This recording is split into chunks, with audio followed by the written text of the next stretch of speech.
ವಿದ್ಯಾರ್ಥಿಗಳೇ ಇಲ್ಲಿ ಸ್ವಲ್ಪ ಎರರ್ ಆಗ್ತಾ ಇದೆ. ಬಹುಶಃ 2 ಇದಾಗುತ್ತೆ ಏನೋ. ಆಗ್ಲೇ ಕನ್ವರ್ಟ್ ಝೂಮ್ದು ಒಂದು ಬರೀ 7 ಮಿನಿಟ್ಸ್ ಗೆ ರೆಕಾರ್ಡ್ ಆಯ್ತು. ಮತ್ತೆ ನೆಕ್ಸ್ಟ್ ಅದರದ್ದೇ ಕಂಟಿನ್ಯೂ ಮಾಡ್ತಾ ಇದ್ದೀನಿ ಇದರಲ್ಲಿ.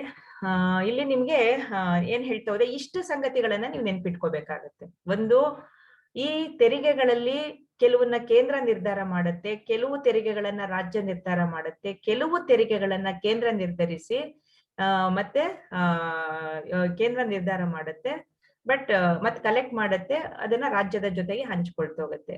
ಕೆಲವು ತೆರಿಗೆಗಳನ್ನ ರಾಜ್ಯ ಕೇಂದ್ರ ಸಂಗ್ರಹ ಮಾಡುತ್ತೆ, ಬಟ್ ಅದನ್ನ ನಿರ್ಧರಿಸುವಂತಹ ಅಧಿಕಾರ, ಅದನ್ನ ವಸೂಲಿ ಮಾಡುವಂತಹ ಅಧಿಕಾರವನ್ನ ರಾಜ್ಯಗಳಿಗೆ ಕೊಡ್ತಾ ಹೋಗುತ್ತೆ. Taxes levied and collected by the union but assigned to the state. Taxes leviable by union but collected and appropriated by the states. So then another ಇನ್ನೊಂದು ಫಿಫ್ತ್ ಆಸ್ಪೆಕ್ಟ್ ಅಂತಂದ್ರೆ ಇದ್ರಲ್ಲಿ ನಾವು ನೋಡುವಂತಹದ್ದು,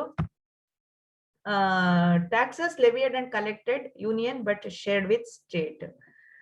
ಕೇಂದ್ರನೇ ನಿರ್ಧಾರ ಮಾಡಿ, ಕೇಂದ್ರನೇ ಸಂಗ್ರಹ ಮಾಡಿ, ಅದನ್ನ ರಾಜ್ಯದ ಜೊತೆಗೆ ಹಂಚ್ಕೊಳ್ತಾ ಹೋಗುತ್ತೆ. ಸೊ ಇದು ಲಾಸ್ಟ್ ಕ್ಲಾಸ್ ಅಲ್ಲಿ ಡಿಸ್ಕಸ್ ಮಾಡಿದ್ವಿ.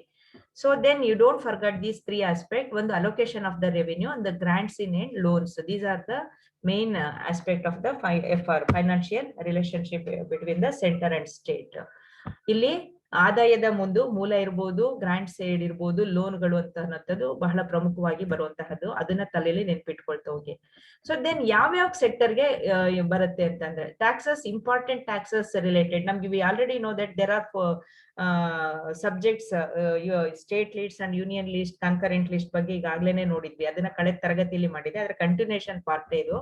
ಸೊ ಇಲ್ಲಿ ಇನ್ಕಮ್ ಟ್ಯಾಕ್ಸ್ ಇರ್ಬೋದು, railways, postal department, excise duty, tobacco, jute cotton, ಇದ್ರ ಮೇಲೆಲ್ಲ ಟ್ಯಾಕ್ಸ್ ಅನ್ನ ಹಾಕೋ ಅಧಿಕಾರ ಯಾರಿಗಿದೆ ಅಂತಂದ್ರೆ ಸೆಂಟ್ರಲ್ ಇರುವಂತಹದ್ದನ್ನ ನಾವು ನೋಡ್ತಾ ಹೋಗ್ತೀವಿ. ಮತ್ತೆ ರಾಜ್ಯಕ್ಕೆ ಸಂಬಂಧಪಟ್ಟಾಗೆ taxes exclusively assigned to the state. ರಾಜ್ಯಕ್ಕೆ ಇರುವಂತಹ ನಿರ್ಧಾರ ಮಾಡುವಂತಹ ಟ್ಯಾಕ್ಸಸ್ಸಿನ ಏರಿಯಾ ಈ ಏರಿಯಾಗಳಲ್ಲಾಗಿರುತ್ತೆ. ವೆಹಿಕಲ್ಗೆ ಸಂಬಂಧಪಟ್ಟಾಗೆ ರೋಡ್ಸ್, ಅನಿಮಲ್ಸ್, ಟೋಲ್ ಟ್ಯಾಕ್ಸ್ ಇರ್ಬೋದು. ಸೊ ಇದು ರಾಜ್ಯನೇ ನಿರ್ಧಾರ ಮಾಡ್ತಾ ಹೋಗೋದನ್ನ ನೋಡ್ತೀವಿ. ಸ್ಟೂಡೆಂಟ್ಸ್ ತುಂಬಾ ಇದ್ ಮಾಡಕ್ ಹೋಗ್ಬೇಡಿ, ನನ್ ಜಾಸ್ತಿ ಇದೆ ಇದ್ರಲ್ಲಿ. ಬ್ರೀಫ್ ಆಗಿ ನೀವು ಬರ್ಕೊಳ್ತಾ ಹೋಗಿ. ಯಾಕೆ ಅಂತಂದ್ರೆ ನಾನು ಸುಮ್ನೆ ನೆಕ್ಸ್ಟ್ ನಿಮ್ಮ ಬೇಕಾದ್ರೆ ಯೂಸ್ ಮಾಡ್ಕೊಳ್ಳಿ ಅನ್ನೋ ಕಾರಣಕ್ಕೆ ಇದರಲ್ಲಿ ಹಾಕ್ತಾ ಹೋಗಿದ್ದೀನಿ. ಇನ್ನ ಕೆಲವು ಟ್ಯಾಕ್ಸಸ್ಗಳು, ರಾಜ್ಯ ಟ್ಯಾಕ್ಸಸ್ ಯಾವ್ದು ಆಗ್ತಾ ಹೋಗುತ್ತೆ ಅಂತಂದ್ರೆ, ಲೆವಿಯಬಲ್ ಅಂದ್ರೆ ಕೇಂದ್ರ ವಿಧಿಸತ್ತೆ, but to be collected and appropriated by the states. ಅದನ್ನ ರಾಜ್ಯನೇ ಕಲೆಕ್ಟ್ ಮಾಡಿ ರಾಜ್ಯಕ್ಕೆ ಕೇಂದ್ರದ ಜೊತೆಗೆ ಹಂಚ್ಕೊಳ್ತಾ ಹೋಗೋದನ್ನ ನೋಡ್ತಾ ಹೋಗ್ತೀವಿ.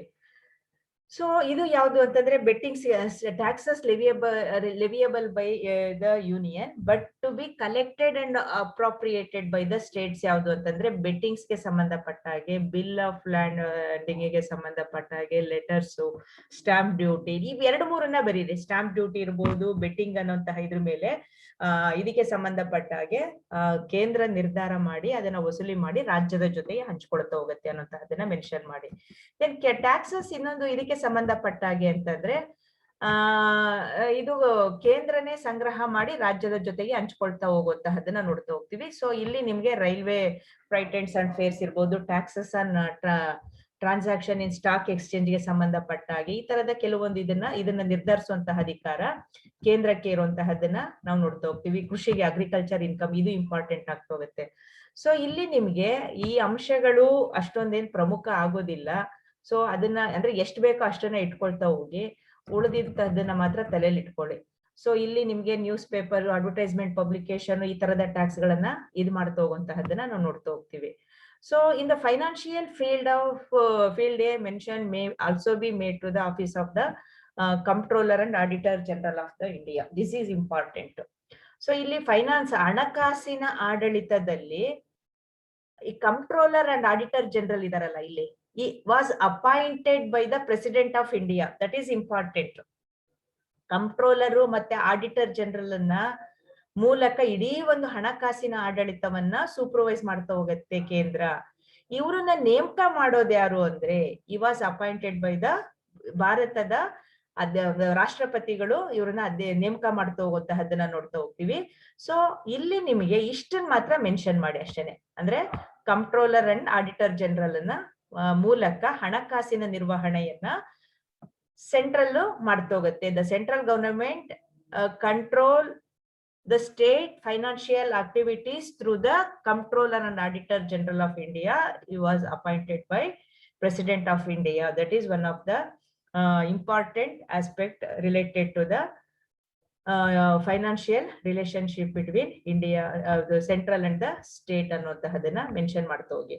ಸೊ ಮತ್ತೆ ಇಲ್ಲಿ ನಿಮಗೆ ತುಂಬಾ ನಿಮ್ಗೆ ಬೇಕು ಅಂತಂದ್ರೆ ಸಾಕಷ್ಟು ಅಂಶಗಳನ್ನ ಇದ್ರಲ್ಲಿ ನೀವು ಮೆನ್ಷನ್ ಮಾಡ್ತಾ ಹೋಗ್ಬೋದು. ಸೊ ಇಷ್ಟು ಸಂಗತಿಗಳು ನಿಮ್ಗೆ ಸಾಕಾಗ್ತಾ ಹೋಗುತ್ತೆ. Then one of the important aspect ಅಂದ್ರೆ you also mention about the amendment of the GST.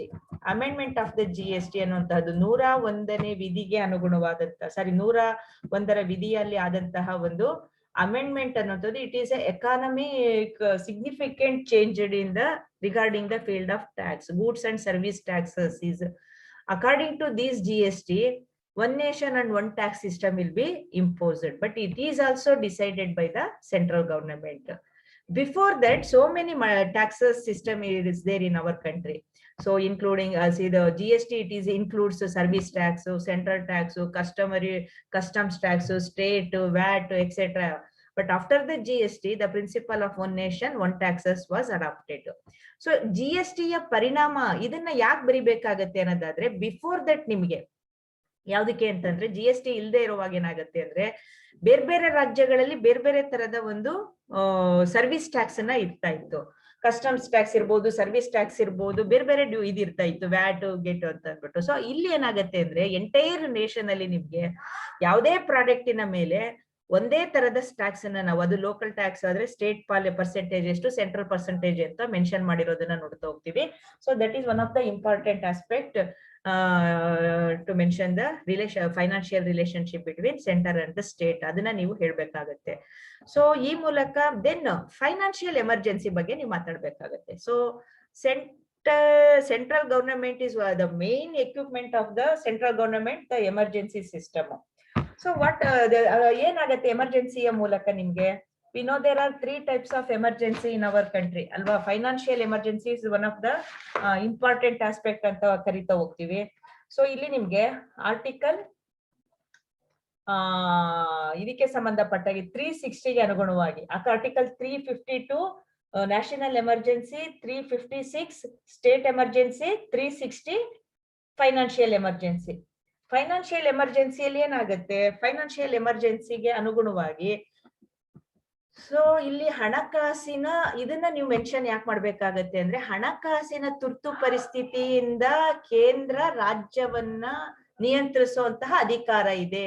But in these times of financial emergency, control of the union government over the state is immense. ಅಂದ್ರೆ unlimited ಆಗಿ ಯಾವುದೇ ಕಾರಣಗಳನ್ನ ಕೊಡದೇನೆ according to article 360 financial ಎಮರ್ಜೆನ್ಸಿಯನ್ನು impose ಮಾಡೋದ್ರಿಂದ entire president rule will be applied all over the nation. As soon as financial emergency is declared, the union government became so powerful as to direct the state government observe certain norms of financial property to and other necessary safeguards. So ಇಲ್ಲಿ ಏನಾಗತ್ತೆ ಅಂದ್ರೆ according to the article ಇದ್ರ ಪ್ರಕಾರ ಆರ್ಥಿಕ ತುರ್ತು ಪರಿಸ್ಥಿತಿಯನ್ನ ಘೋಷಣೆ ಮಾಡುವಂತಹದರ ಮೂಲಕ ಏನ್ ಮಾಡಬಹುದು, ಕೇಂದ್ರ ಸರ್ಕಾರವು ರಾಜ್ಯದ ಆರ್ಥಿಕ ಚಟುವಟಿಕೆಗಳ ಮೇಲೆ ನಿರ್ಬಂಧವನ್ನ ಏರಿಬಹುದು. Central government impose certain rules and regulation on states. So ಇಲ್ಲಿ ನಿಮ್ಗೆ ಅಕಾರ್ಡಿಂಗ್ ಟು ದೀಸ್ ಆರ್ಟಿಕಲ್ ಅಂದ್ರೆ ಎಮರ್ಜೆನ್ಸಿ, ಸೊ ಏನ್ ಮಾಡ್ಬೋದು ಅಂತಂದ್ರೆ ಇಲ್ಲಿ it can make the laws regarding the salaries and allowances of its employees and even those of judges of the high courts. All money bills passed by the legislature then are to be reserved for the consideration of the president. This is important aspect. Before financial emergency, the bill will be passed by the legislature and the bill will be executed.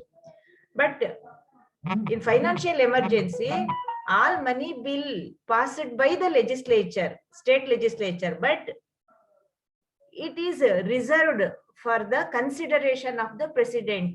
ಇಲ್ಲಿ ಏನಾಗುತ್ತೆ ಅಂದ್ರೆ ರಾಜ್ಯದ ಹಣಕಾಸಿನ ಮಸೂದೆಯನ್ನ ಅಲ್ಲಿಯ ಶಾಸಕಾಂಗ ಒಪ್ಪಿದ್ರು ಅದನ್ನ ರಾಷ್ಟ್ರಪತಿಯ ಒಂದು ಒಪ್ಪಿಗೆಗೆ ಅದನ್ನ ಕಾದಿರಿಸ್ಬೇಕಾಗತ್ತೆ.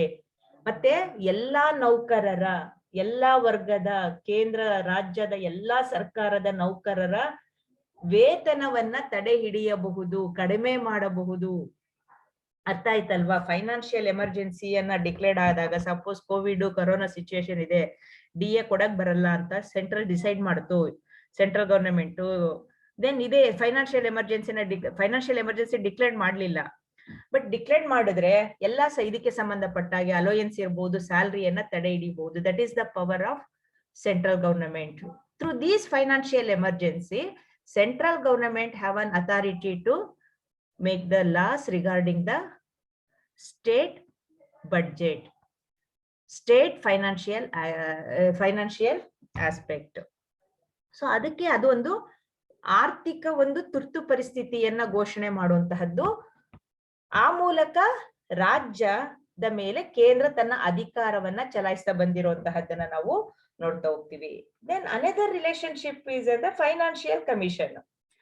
ಸೊ ಇಲ್ಲಿ ಫೈನಾನ್ಷಿಯಲ್ ಕಮಿಷನ್ ಅಂತ ಅಂದಾಗ ಸಹಜವಾಗಿ ಹಣಕಾಸಿನ ಒಂದು ಆಯೋಗ, ಹಣಕಾಸಿನ ಒಂದು ಆಯೋಗವನ್ನ ರಚನೆ ಮಾಡೋದು. ಯಾರು ರಚನೆ ಮಾಡ್ತಾರೆ? So financial commission is relations between plays an important role according to the constitution. The president is empowered to set up a finance commission. Finance commission is formed by the President of India. It is formed by the President of India. The chairperson or members, they are appointed by the President of India. So ಇಲ್ಲಿ ನಿಮ್ಗೆ financial commission ಮೂಲಕ ರಾಜ್ಯದ ಮೇಲೆ ಕೇಂದ್ರ ತನ್ನ ಆಡಳಿತಾಧಿಕಾರವನ್ನ ನಿಯಂತ್ರಿಸೋದಿಕ್ಕೆ ಸಾಧ್ಯ ಇದೆ. ರಾಜ್ಯದ ಮೇಲೆ ಕೇಂದ್ರ ತನ್ನ ಅಧಿಕಾರ, ಇದನ್ನ ರಚನೆ ಯಾಕೆ ಫೈನಾನ್ಷಿಯಲ್ ಕಮಿಷನ್, ಹಣಕಾಸಿನ ಆಯೋಗ ಅಂತ ಅಂದಾಗ, ಸೊ ನಿಮ್ಗೆ ಮೇಲೆ ಕಂಟ್ರೋಲರ್ ಅಂಡ್ ಆಡಿಟರ್ ಜನರಲ್ ಬಗ್ಗೆ ನಾನು ಹೇಳ್ತಾ ಹೋದೆ, ಸೊ ಇಲ್ಲಿ ನಿಮ್ಗೆ ಇದನ್ನ ಮಾಡ್ಬೇಕಾದಾಗ ಏನಾಗತ್ತೆ ಅಂತಂದ್ರೆ, ಫೈನಾನ್ಸ್ ಕಮಿಷನ್ ಅನ್ನ ಎಸ್ಟಾಬ್ಲಿಷ್ ಮಾಡ್ತಾ ಹೋಗುವಂತಹದ್ರಿಂದ ಏನಾಗುತ್ತೆ, ಸೊ ಅದ್ರ ಮೂಲಕ ಎಲ್ಲಾ ಟ್ಯಾಕ್ಸಿನ ನಿರ್ಧಾರಗಳನ್ನ every 5 years the recommendation of the financial commission, distribution, allocation, decide, tax ಇದು ಮಾಡುವಂತಹ ನಿರ್ಧಾರ ಮಾಡುವಂತಹ ಅಧಿಕಾರ ಫೈನಾನ್ಷಿಯಲ್ ಕಮಿಷನ್ಗಿದೆ. ಹಣಕಾಸಿನ ಆಯೋಗಕ್ಕೆ ಈ ಅಧಿಕಾರವನ್ನ ಕೊಟ್ಟಿರೋ ಕಾರಣ ತೆರಿಗೆಯನ್ನ ನಿರ್ಧರಿಸುವಂತಹದ್ದಿರ್ಬಹುದು, ಅದನ್ನ ಸಂಗ್ರಹಿಸುವಂತಹದ್ದಿರ್ಬಹುದು, ಅದನ್ನ ಕೇಂದ್ರ ಮತ್ತೆ ರಾಜ್ಯದ ನಡುವೆ ಹಂಚುವಂತಹ ಒಂದು ಅಧಿಕಾರ ಇರ್ಬೋದು. ಇಷ್ಟು ಅಧಿಕಾರ ಯಾರಿಗಿರತ್ತೆ ಅಂತಂದ್ರೆ ಕೇಂದ್ರ ಸರ್ಕಾರಕ್ಕೆ ಇರುವಂತಹದ್ದನ್ನ ನೋಡ್ತಾ ಹೋಗ್ತೀವಿ. ಸೊ ಇಲ್ಲಿ ನಿಮ್ಗೆ ಆರ್ಟಿಕಲ್ 280 ಇದಕ್ಕೆ ಯಾವ್ದ್ರ ಬಗ್ಗೆ ಅಂದ್ರೆ, on the base of article 280 deals with the Indian regarding the financial commission. So ಇಲ್ಲಿ ಏನಾಗುತ್ತೆ ಅಂತಂದ್ರೆ, term 5 years, entire structure will be decided by the central government. The main function of the financial commission, it focusing on the distribution, allocation and collection of the tax, and it gives some recommendation to the central government. So ಇಲ್ಲಿ finance commission central government ಗೆ ಕೆಲವೊಂದು recommendation ಗಳನ್ನ ಕೊಡುವಂತಹದ್ರ ಮೂಲಕ ಏನ್ ಮಾಡುತ್ತೆ ಅಂತಂದ್ರೆ, ತೆರಿಗೆಯನ್ನ ಬದಲಾಯಿಸುವಂತಹ ಒಂದು ಅಧಿಕಾರ ಇರೋದನ್ನ ನಾವು ನೋಡ್ತಾ ಹೋಗ್ತೀವಿ. ಸೊ ಇಲ್ಲಿ ನಿಮ್ಗೆ ಇವಾಗ ಇರುವಂತಹ ಒಂದು ಫೈನಾನ್ಸ್ ಕಮಿಷನ್ ಅಂತ ಅಂದಾಗ 15th ಫೈನಾನ್ಸ್ ಕಮಿಷನ್ ಅನ್ನ ನಾವು ನೋಡ್ತಾ ಹೋಗ್ತಾ ಇದೀವಿ. 15ನೇ ಹಣಕಾಸಿನ ಒಂದು ಆಯೋಗವನ್ನ ನೋಡ್ತೀವಿ. NK ಸಿಂಗ್ ಅನ್ನುವಂತಹ IAS ಆಫೀಸರು ಇದರ ಚೇರ್ಮನ್ ಆಗಿರುವಂತಹದ್ದನ್ನ ನಾವು ನೋಡ್ತಾ ಹೋಗ್ಬೋದು. ಸೊ ಹೀಗೆ ನಿಮ್ಗೆ ಕಮಿಷನ್ನಿನ ಒಂದು ಎಕ್ಸಿಕ್ಯೂಟಿವ್ ಬಾಡಿ ಅಂತ ಅಂದಾಗ ಇದರ ಚೇರ್ಪರ್ಸನ್ ಆಗಿ ನಮ್ಗೆ NK ಸಿಂಗು ಮತ್ತೆ ಬೇರೆ ಬೇರೆ ನಾರಾಯಣ್ ಅಂತ ಇರ್ಬೋದು, ಆಮೇಲೆ ಅನೂಪ್ ಸಿಂಗ್ ಇರ್ಬೋದು, ಇವರು ಬೇರೆ ಬೇರೆಯವರು ಇದರ ಒಂದು ಮೆಂಬರ್ ಆಗಿರುವಂತಹದ್ದನ್ನ ನಾವು ನೋಡ್ತಾ ಹೋಗ್ತೀವಿ. ಸೊ 14th ಇದಕ್ಕೆ ಸಂಬಂಧಪಟ್ಟ ಹಾಗೆ ಯಾವ್ದಕ್ಕೆ ಫೈನಾನ್ಸ್ ಕಮಿಷನ್ನಿನ ಒಂದು ಇದಕ್ಕೆ ಸಂಬಂಧಪಟ್ಟ 5 marks ಕ್ವಶನ್ ಬಂತು ಅಂದ್ರೆ, ಸೊ ಇದು ಅದರ ರೋಲ್ ಅನ್ನುವಂತಹದ್ರ ಬಗ್ಗೆ ನೀವು ಸ್ವಲ್ಪ ಮಟ್ಟಿಗೆ ಮೆನ್ಷನ್ ಮಾಡ್ತಾ ಹೋಗ್ಬೇಕಾಗತ್ತೆ. ಫೈನಾನ್ಸ್ ಕಮಿಷನ್ ಅನ್ನುವಂತಹದ್ದು ಇದು ಪ್ಲಾನಿಂಗ್ ಕಮಿಷನ್ ಇರ್ಬೋದು, ಅಥವಾ ಇದ್ರ ಜೊತೆಗೆ ಸೆಂಟ್ರಲ್ ಆಡಿಟರ್ ಅಂಡ್ ಕಂಟ್ರೋಲರಿನ ಜೊತೆಗೆ ಒಂಥರ ರೆಗ್ಯುಲೇಟಿವ್ ಬಾಡಿಯಾಗಿ ಅನೇಕ ಹಣಕಾಸು ಗ್ರಾಂಟ್ಸ್ಗೆ ಸಂಬಂಧಪಟ್ಟಾಗೆ ಇರ್ಬೋದು, ಬೇರೆ ಬೇರೆ ವಿಷಯಗಳ ಬಗ್ಗೆ ಮಾಹಿತಿಯನ್ನ ಕೊಡ್ತಾ ಹೋಗುವಂತಹದನ್ನ ನಾವು ನೋಡ್ತಾ ಹೋಗ್ತೀವಿ. So finance commission is another one of the controlling instrument of the central government, because the structure, the members, everything will be decided by the central government according to the Constitution of India. So this commission is also required suggests the principle on which grants in aid. This is main aspects. These commissions, it give the suggestion regarding the grants in aid, and revenue should not be given to the state government out of the Consolidated Fund of India. Consolidate fund, the High Court to Supreme Court to then President of India, these salary is go through this Consolidate Fund. ನಿಮ್ಮ ಸಂಚಿತ ನಿಧಿಯ ಬಗ್ಗೆ ತೀರ್ಮಾನಗಳನ್ನ ತೆಗೆದುಕೊಳ್ಳುವಂತಹ ಅಧಿಕಾರ ಯಾರಿಗಿದೆ, ಅದ್ರ ಬಗ್ಗೆ ಇದು ತೀರ್ಮಾನ ಅನ್ನೋದಕ್ಕಿಂತ ವರದಿಯನ್ನ ಕೊಡುವಂತ, ಇದು ಕೊಡುವಂತಹ ಫೈನಾನ್ಷಿಯಲ್ ಕಮಿಷನ್ ರಿಪೋರ್ಟ್ ನ ಸೆಂಟ್ರಲ್ ಗವರ್ನಮೆಂಟ್ ಒಪ್ಪಬೇಕು ಅಂತ ಏನಿಲ್ಲ, ಅರ್ಥ ಆಯ್ತಲ್ವಾ. ಆದರೆ ಇಂತಹ ವಿಷಯಗಳಲ್ಲಿ ಒಂದು ಇದನ್ನ ಇಟ್ಕೊಂಡಿದ್ದು ಅಂದ್ರೆ ಒಂದು ನಿಯಂತ್ರಿಸುವಂತಹ ಒಂದು ಎಕ್ವಿಪ್ಮೆಂಟ್ ಆಗಿ ಹೇಗೆ ಕೆಲಸ ಮಾಡ್ತಾ ಹೋಗುತ್ತೆ ಅನ್ನುವಂತಹದನ್ನ ನಾವು ನೋಡ್ತಾ ಹೋಗ್ತೀವಿ. ಸೊ ಇಲ್ಲಿ ತುಂಬಾ ಅಂಶಗಳು ಇದ್ರ ಬಗ್ಗೆ ಏನ್ ಬೇಡ. ಸೊ ಇಲ್ಲಿ ಫೈನಾನ್ಸ್ ಕಮಿಷನ್ ಬಗ್ಗೆ ಒಂಚೂರು ಮೆನ್ಷನ್ ಮಾಡಿ, then planning commission, then NITI Aayog ಅಂತಾನು ಕರಿತಾ ಹೋಗ್ತೀವಿ. ಸೊ ದೆನ್ ಪ್ಲಾನಿಂಗ್ ಕಮಿಷನ್ ಮೂಲಕನು ಇದೇನ್ ಮಾಡಬಹುದು, centre state relation is very significant roll being played in by the planning commission. So it has even reduced and the importance of finance commission. ಇದು finance commission ಇನ ಒಂದು ಮಹತ್ವವನ್ನ ಕಡಿಮೆ ಮಾಡಿದೆ. So according to the planning commission or Niti Ayoga, it is extra constitutional body. It has more resources to disburse than the finance commission. It decided plan regarding the development activities of the state. So the entire planning commission, today we can call this Niti Ayoga anta karita hogtivi. So the commission is presided, the planning commission is presided over the prime minister, and therefore it is virtually dominated by the central government. Through which funds flow to the state government, through the planning commission, the funds flow to the state government. Prime Minister of India is the presided over the commission. So ಇಲ್ಲಿ ನಿಮಗೆ planning commission finance commission ಇನ ಮಹತ್ವವನ್ನ ಕಡಿಮೆ ಮಾಡಿದೆ.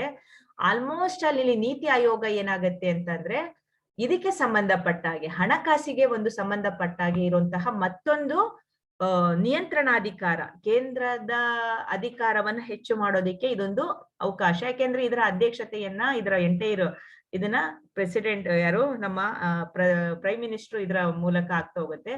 ಮತ್ತೆ ಇದು ತೆಗೆದುಕೊಳ್ಳುವಂತಹ ನಿರ್ಧಾರಕ್ಕೆ ಅನುಗುಣವಾಗಿ, ಅಂದ್ರೆ ಹಣಕಾಸಿನ ನಿರ್ಧಾರಕ್ಕೆ ಅನುಗುಣವಾಗಿ ಯಾವುದು ನಮ್ಮ ಇದು ಸಹ ಕೆಲಸ ಮಾಡ್ತಾ ಹೋಗ್ಬೇಕಾಗತ್ತೆ, ಫೈನಾನ್ಸ್ ಕಮಿಷನ್ ಸಹ ಕೆಲಸ ಮಾಡ್ತಾ ಹೋಗ್ಬೇಕಾಗತ್ತೆ. So grants in aid to the state, ಅನುದಾನಗಳಿಗೆ ಸಂಬಂಧಪಟ್ಟಾಗ ನಾವ್ ಈಗಾಗ್ಲೇ ಕೇಳ್ತಾ ಇದೀವಿ, ಅನುದಾನಗಳ ಬಗ್ಗೆ ಮಾತಾಡ್ತಾ ಇರುವಂತಹದ್ದು.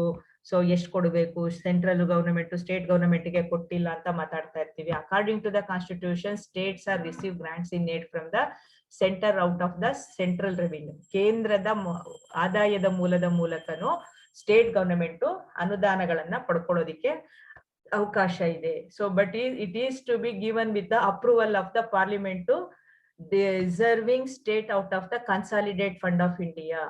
ಸೊ ಇದಕ್ಕೆ ಪಾರ್ಲಿಮೆಂಟಿನ ಒಪ್ಪಿಗೆಯನ್ನ ಪಡ್ಕೊಂಡು ಅದನ್ನ ಕನ್ಸಾಲಿಡೇಟ್ ಫಂಡ್ ಆಫ್ ಇಂಡಿಯಾ ಅಂದ್ರೆ ಸಂಚಿತ ನಿಧಿಯಿಂದ ಈ ಗ್ರಾಂಟ್ ಇನ್ ಏಡ್ ಅನ್ನ ಅಥವಾ ಸಹಾಯಧನವನ್ನ ಪಡ್ಕೊಳ್ತಾ ಹೋಗುವಂತಹದನ್ನ ನಾವು ನೋಡ್ತಾ ಹೋಗ್ಬೋದು. These amount will be decided by the parliament. But central government also gives grants both capital and recurring to the state for implementation of certain schemes like uplift of the scheduled, ಅಂದ್ರೆ SC/ST ಗಳಿಗೆ ಸಂಬಂಧಪಟ್ಟ ಹಾಗೆ ಇರ್ಬೋದು, ಅಥವಾ development angle ಗೆ ಸಂಬಂಧಪಟ್ಟ ಹಾಗೆ ಇರ್ಬೋದು, ಅಥವಾ ಸೋಷಿಯಲ್ ವೆಲ್ಫೇರ್ ಆಕ್ಟಿವಿಟಿಗೆ ಸಂಬಂಧಪಟ್ಟ ಹಾಗೆ ಸೆಂಟ್ರಲ್ ಗವರ್ನಮೆಂಟ್ ಏನ್ ಮಾಡುತ್ತೆ ಅಂತಂದ್ರೆ ಸ್ಟೇಟ್ ಗವರ್ನಮೆಂಟ್ ಗೆ ಸ್ಪೆಷಲ್ ವಿಶೇಷ ಅನುದಾನಗಳನ್ನ ಕೊಡ್ತಾ ಹೋಗುತ್ತೆ. ಸೊ ಈ ವಿಶೇಷ ಅನುದಾನಗಳನ್ನ ಕೊಡಬೇಕು ಅಂತ ಅಂದಾಗ according to the wish of central government, it gives the grants to states.